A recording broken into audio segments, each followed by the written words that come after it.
Alrighty, so today we're going to talk about the Seattle Sounders in the Moving Forward series episode. And just like what I talked about in Nashville with the Sounders, they, despite the fact that suffer a first round exit in the hands of Minnesota and in kind of a dramatic fashion, as we'll talk about in just a bit, it's still considered a successful season. You got to say, if you're a Sounders fan. I know, obviously, Sounders fans would think that a successful season means winning MLS Cup. But remember, they have not won a trophy in quite some while. It's actually been 3 years since they last won a trophy, which, if in a Sounders perspective, that feels like a long time coming with the way that it feels like this team for the past decades or so seems like they always win a trophy every single year.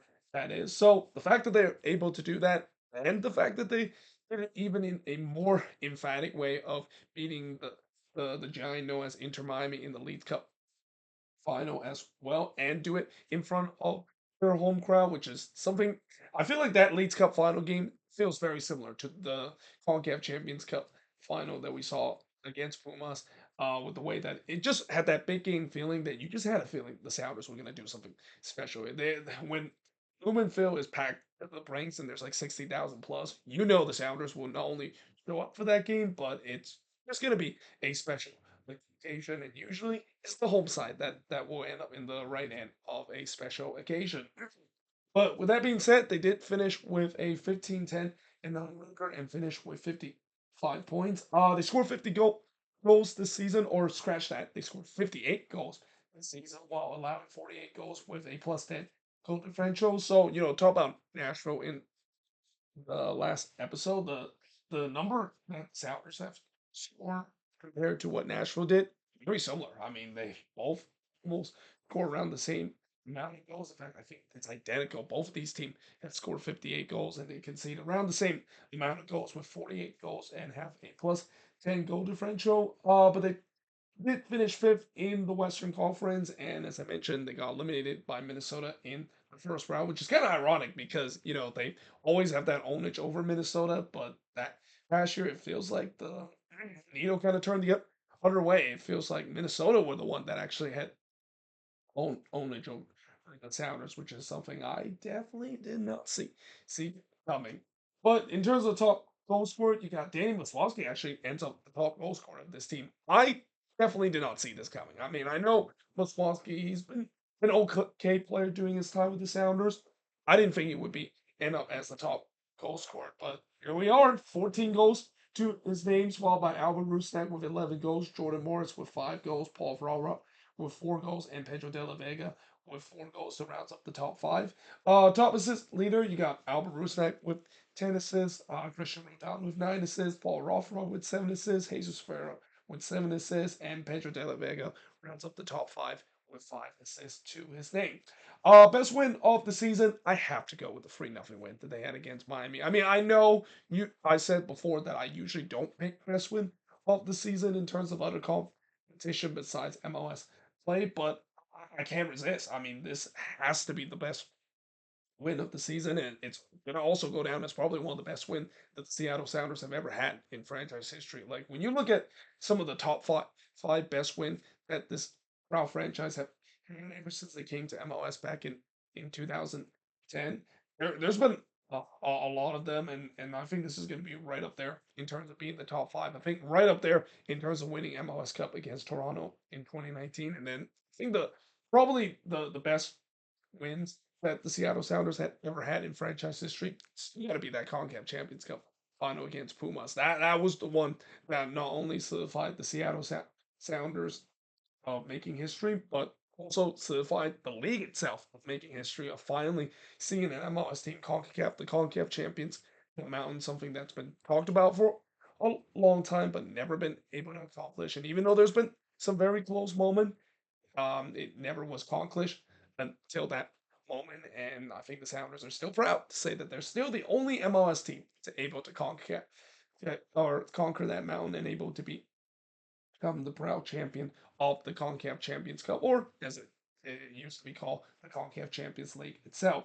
Worst loss of the season. There wasn't a lot for me to choose. I mean, the Sounders, when you look at throughout the season, they didn't really suffer a lot of huge losses throughout this year. I think the one outlier is that 4-0 loss that they had against LAFC. And even that, I'm kind of cherry picking a bit because they didn't really start their strongest team in that one either. But still, I mean, that was a combination of that and also LAFC pretty much putting one of the best performances that they have this season. And especially whenever you know LAFC play against Seattle, you know it's a good game. Like you know both these teams always produce a good game, which is also kind of surprising that this year they didn't meet each other in the playoffs. I mean, it feels like every single year they somehow end up meeting each other in the playoffs. But this year it didn't happen. But that doesn't mean that there's not some good games. Some games that definitely are a statement of intent. And this game was definitely a statement of intent.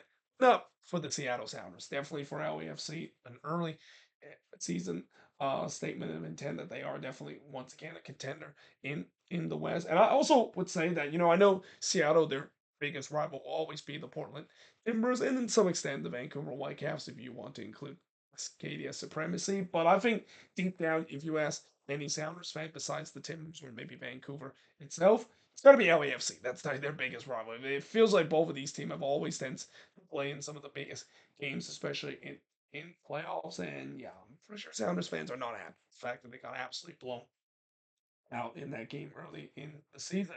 Average attendance 30,993, which is actually good for second in the league. And while that seems impressive, it's still a long way off of what we seen a couple of years ago. And really back in the mid 2010s, I still remember this team used to average about 40,000 plus every single games. And for many years before Atlanta came into the league, this team was leading the league in attendance, and they're very proud to say that. Now, obviously, that number has took a huge hit. A lot of reason that of course is. I already mentioned a lot of the reasons, so I'll probably just repeat myself in terms of what has been the biggest problem for the Sounders decline. Well, one is the fact that the tickets prices are absolutely expensive. I mean, going to Sounders game is very expensive. I can attest that because I think a couple of years ago when I did went to a Sounders game when they play against Nashville on opening day, and it was a very miserable opening day game up in the Pacific Northwest. I mean, it was raining pretty much throughout the entire game. But even then, my tickets was like something close to $100. And not to mention, obviously the COVID pandemic played a big part of the issue. The COVID pandemic really kind of a big role in the fact that you don't see a lot of people up in the Pacific Northwest, especially in Seattle, maybe spending as much as they used to be. And then, of course, the other thing that plays a big part of why the attendance has been bad for the Sounders is kind of the thing that plagued the entire league. The economic downturn is still a thing, and we kind of saw it last season in a big way, and I feel like we're going to see it again this year as well. Not just because of also the economic downturn, but also the fact that because this is a World Cup year and people are really saving their money for the World Cup, especially how much it costs to attend it.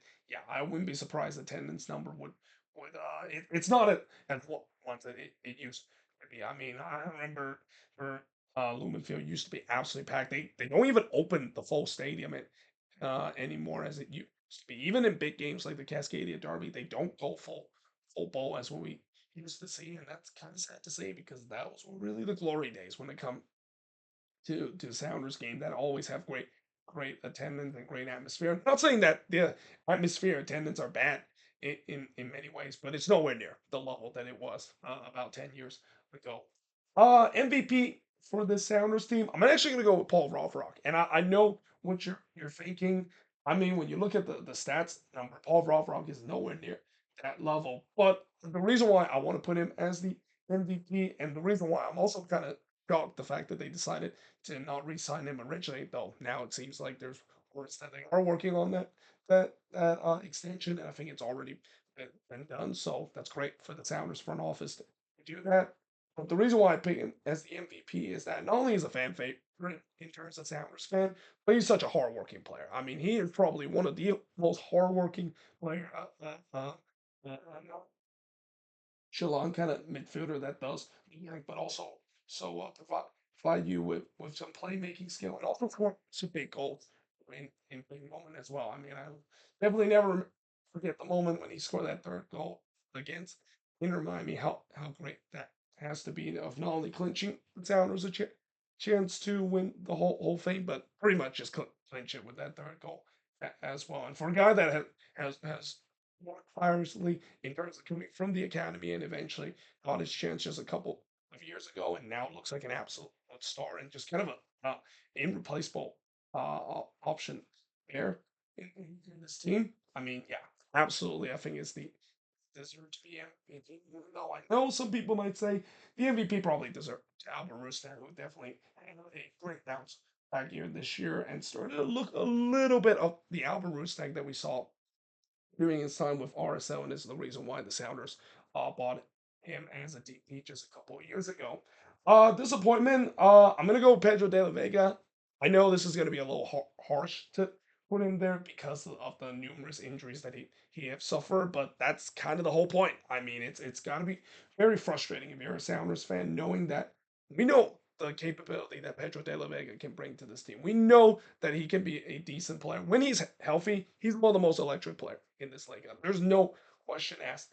But he just haven't been healthy. And this is kind of something that we also knew about before they signed him in the first place, where he has had a lot of injury problem, even going back to his day with Lanús as well. So yeah, that's kind of the disappointing thing. The fact that every time it feels like he's gonna break out, and every time that you think that yeah, he's gonna be a huge engine in terms of the attack and a huge boost that this attack needed, he could suffer a bad injury, and now that's kind of the same case again heading into this up season. There's still no status in terms of how serious that knee injury that he suffered near the last month of the year is, and we'll see whether or not if that will be better because they really need his production. I really think they really miss his production, especially in that postseason first round game against Minnesota. Young player to watch. I'm gonna go with Ober Vargas, even though I know that's an obvious choice because Ober Vargas is probably the most talented youngster in this league and the most likely one that is probably going to be sold off in the summer, if not even the winter transfer window. I mean, the Sounders must have had a lot of bids in terms of trying to get Ober Vargas off their hands. In fact, were a lot of Liga MX getting bid as well. Club America has recently bid to try to get Ober Vargas, and Seattle just flat out says no because we just want to help him on as long as possible. And also a big part of the fact that Vargas have said that he wanted to go to Europe instead of Liga MX. He wanted to make that jump straight away. He doesn't want to be in going to a league and be a little bit of a detour before he make the jump to Europe. And I think he also probably saw what happened in terms of players that go to Liga MX and hope that they can make the jump to Europe, and it just didn't work out that way. But I also want to give a quick shout out and some honorable mention to guys like De Rosario, Reed Baker White, and even Snyder Brunel as well. As I just realized my laptop's about to run out of battery. Let me just charge that real quick. And let me also just drink some water. Ah, yeah, because as you can probably tell, these last couple of days I'm still battling this bathroom. I'm sounding kind of like a tar wreck a little bit with the way that my voice is. But yeah, going back to my honorable mention, guys that I just mentioned, I think they definitely are guys that to watch as well because again, as we'll talk about in just a bit, the Seattle Sounders team secretly has one of the best academy in this league, and a team that has this game model that feels like it's now evolving more for the youth than ever before in terms of develop some good young talent coming through the Tacoma Defiant system and eventually go to the main team and then eventually get sold for a huge amount of money that we just didn't see the Sounders team did in the past as well. So what went right for the Seattle Sounders team? So they finally won trophy for the first time since 2022. Again, for some teams that might not feel like it's a long time ago, but again, the Sounders during that decade of dominance that they had between 2010 and 2019, they win a trophy every single year. So it's kind of unprecedented to see them going through bit of a trophy drought like this long, but they finally ended with that big win against Miami in the Leagues Cup final. Oh, when healthy, this is definitely one of the scariest teams in the West. I mean, when this team is healthy and when they have their starters available, they can go toe to toe with any team in the Western Conference, and that includes LAFC as well. I mean, I know a lot of people talk about LAFC being the cream of the league. And now you might think that Vancouver also might be the team as well. But I do think that with a healthy roster like this, they can definitely give LAFC and Vancouver a run for its money. But again, that is when they're healthy, which hasn't happened a lot, especially last year as well. And then I already mentioned the Tacoma and Sounders connection. That pipeline seems like it's stronger than ever before. Again, this is something that think about 10 years ago we just didn't see this with the Seattle Sounders, and it's kind of puzzling that we didn't see that too because the Cascadia region is not only a hotbed in terms of soccer, but also soccer talent as well. I'm really surprised that neither of these Cascadia team has really tapped into it in the past, but now it feels like they finally does so. We started to see the Sounders does that. The Timbers are kind of doing it as well, but not as strong as what we see the Sounders as well. And then, of course, Vancouver has definitely done a really good job in terms of recruiting talent, not only in the Cascadia region, but also elsewhere in Canada as well. But yeah, this is a good credit to the Sounders finally realizing that potential, and we're seeing a lot of players from the Tacoma Defiance team that in the past they probably have no shot in terms of making it because of how strong the Sounders is. But recently, it feels like that's been different. And you also got to give credit to Brian Schmitz, so too the fact that he's now more trust in his youth player, something that I definitely did not see when he first took charge of this team, and that's kind of the reason why the game model of this team works so good. I mean, you don't need to always hit on veteran present, which the Sounders have done a really good job of it in over the year. But if you also can hit well in terms of the academy system and also do well in terms of recruiting, it's no wonder why the Sounders has been such a dominant team for so long. And it's also no wonder why this team have not missed the playoffs besides that rare 2023 season that they have that miss out on playoffs. It's a game model that is not only successful, but it's pretty much like the standard for all MLS teams to try to follow. So what went wrong for the Sounders team? Well, injuries. Again, it continued to be an issue that the Sounders had to battle through, and it really kind of piled up in the second half of the season, mostly on the defensive end, and that's kind of the reason why the defense really regressed badly in the second half of the season. I mean, they were leaking goals left and right and center in the second half of the season, something you just don't see previous Sounders team does. This always is a team that is pride on itself, not only on its attack but also on its defense as well. I mean, for the past couple of years, this has been one of the best defensive team in the league. So to see how things kind of regress badly on the defensive end, yeah, that was kind of unheard of. But again, a big reason of that is the injuries really started to pile. And you also think that I think they started kind of ran out of energy in the second half of the season. I mean, with the way that last year, along with Inter Miami, they were one of the team, or and LAFC to some extent, well, the team that's pretty much involved while playing in the Club World Cup, and a team that's been playing in multiple competition. That's going to take a toll on you. And while I know it didn't take a toll on Inter Miami, the reason why it didn't take a toll on Inter Miami is because they brought in new guys throughout the summer transfer window to continue that continuity. We didn't see that with the Seattle Sounders. They were pretty much putting almost the same team as they did in the beginning of the year. And with the way that we already talked about how tough it is for teams to try and be competitive in multiple competition, especially the CONCACAF Champions Cup and MLS. Yeah, it's near impossible with the roster rules of competing in not just the CONCACAF Champions Cup, but also the Club World Cup and the Leeds Cup, and especially of them eventually going all the way to the final and win the whole thing. You're not surprised the fact that they kind of ran out of gas near the end, and as a result, they suffered another first round exit, and it was a pretty brutal first round exit as well. I mean, they had a chance to beat Minnesota in that first round. In fact, I picked them to beat Minnesota, which that sounds crazy because as a Loons fan myself, I usually don't bet against my own team, but I just kind of saw that with the way that there's no way Seattle is gonna relinquish their dominance over Minnesota that they have a lot in recent years, right?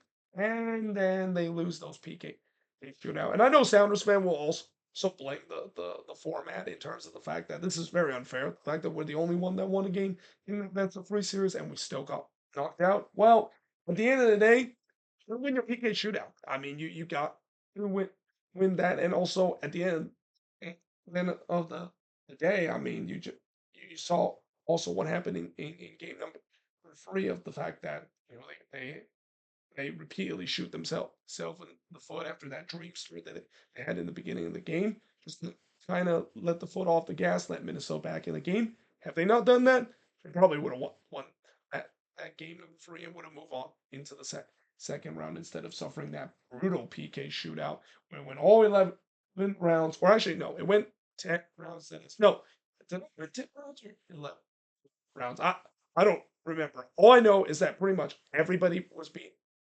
used on both of the team, and it really just kind of came down to goalkeeper, and unfortunately, Thomas just kind of misses and shot, and it was a brutal PK shootout. I said a brutal way to end what was a promising season for the Seattle Sounders team.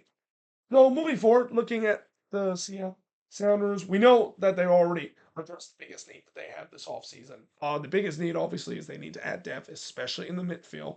And they kind of already did that. Bringing Sonny Dotson back home. And I kind of had a feeling this was going to happen. I mean, as much as I know Minnesota really want to hold on to Sonny Dotson, it was pretty clear that he didn't really want to be there, and there was no way they could renew his contract. And the only place that kind of makes sense of him going to another MLS team has to be the Seattle Sounders. I mean, he is a local boy there, just down the road in Federal Ways, and I think the Sounders did a good job in terms of getting him. Albeit they did have to eat up a bit of the cap that he took, and it is kind of the reason why the Loons never re-signed him to a new contract extension. And then they recently got Nikola Pekovic from Shard FC. He's the guy that many have touted as the guy that maybe replaced Ober Vargas in that spot, which is kind of interesting because he's only brought in for loan reasons. So I guess with the way that they're hoping once Vargas, the son move on, he's going to get himself a chance. But then by then, his loan spell, I think, would be almost up as well. So that's kind of an interesting signing. But there's no doubt that the Sounders have already done a good job in terms of planishing what they really needed. I mean, besides the depth that they need, especially in the midfield, there's really not much that they need to upgrade. Maybe on the defensive end as well, but at the same time, they're just hoping they're not going to have an injury crisis like they did last year, especially on the defensive end. And I have a feeling they well, I think maybe a big part of why they had an injury crisis last season is the fact that they played just so many games. I mean, the wear and tear really got to this team near the end of the season. And then, of course, speaking of injuries, what's the injury status of Pedro de la Vega? And can he just at least stay healthy for more than half of a season? I'm not even asking him to stay healthy for the whole season, just more than half of the season. He's been just so injury prone to a point where, if you're the Sounders, it's getting to a point where you might even have to make a big decision in a year or two down the line that you just need to cut losses on him. As much as I know that he's an electric player and what he can bring to the table when he stay healthy, when you just can't stay healthy and you are out for most part of the season, especially in crucial stretch. I mean, that doesn't really help you in the long term as well. So I think if you're the Sounders, they're gonna have to make a big decision regarding De La Vega. They know he's a good player when he's healthy. That's the thing. He's not healthy for most of the time. And we kind of knew this even before he joined this team in the past. And then, of course, the last thing moving forward for them, and this thing I'm kind of surprised this hasn't really been talked about a lot more, and that, of course, is the goalkeeping dilemma the Seattle Sounders has faced. This is something we don't usually talk about the Seattle Sounders having because they've been having pretty solid goalkeeping with Stefan Fry being the main man of this team for so long now. But with the way that Fry is kind of heading into the twilight of his career, I know he just recently signed a new contract extension. There's no doubt that this is probably going to be his final year in his playing career, and that final year of or that contract extension he signed probably just kind of like farewell more than he has and want to retire as a Seattle Sounders. That also means that is this finally time to see Andrew Thomas shine? I think it is. I mean, we saw what he did last year when Fry was injured and when Thomas stepped into that role. Definitely didn't look like the Sounders skip a beat in terms of the goalkeeping position. Thomas looked just as good as what Stephen Fry is, especially in PK shootout as well. So there's no doubt that I think the Sounders had to go Thomas, he's definitely going to be the right replacement. And overall, I just think that this team, just like what I said about Nashville, this is going to be a scary team next season as well, as it always is. You can never count out the Sounders team, especially a Brian Schmitz led team. This is the one of the best teams for so long right now that I think next season, do not be surprised if they just can can stay healthy for most of the season and don't have to worry about playing so many games. Which unfortunately, that's not going to be the case because they're going to be back in the CONCACAF Champions Cup. I think this team can definitely be an MLS contender and definitely be a contender once again in the Western Conference. Which again, that might not be a great thing for a lot of Western Conference team. I'm pretty sure a lot of Western Conference team are kind of tired of seeing Seattle and LA kind of dominate the league, and I feel like it's kind of a little bit refreshing this year that at least in the coming out of the West for the first time in almost a decade, we don't see an LA or or Seattle team make it into the final. We finally see a new face with Vancouver making it to the final, albeit unfortunately fell in the final hurdle against Inter Miami. But there you have it. That is pretty much it. Talk about the Seattle Sounders in the Moving Forward series episode. As always, let me know in the comments below if you're a Sounders fan. Who was the MVP, disappointment, young player to watch, what went right, what went wrong, and most importantly, moving forward, how's this team going to look heading into next season? But until then, hope you guys enjoyed this video, and I will see you guys next time.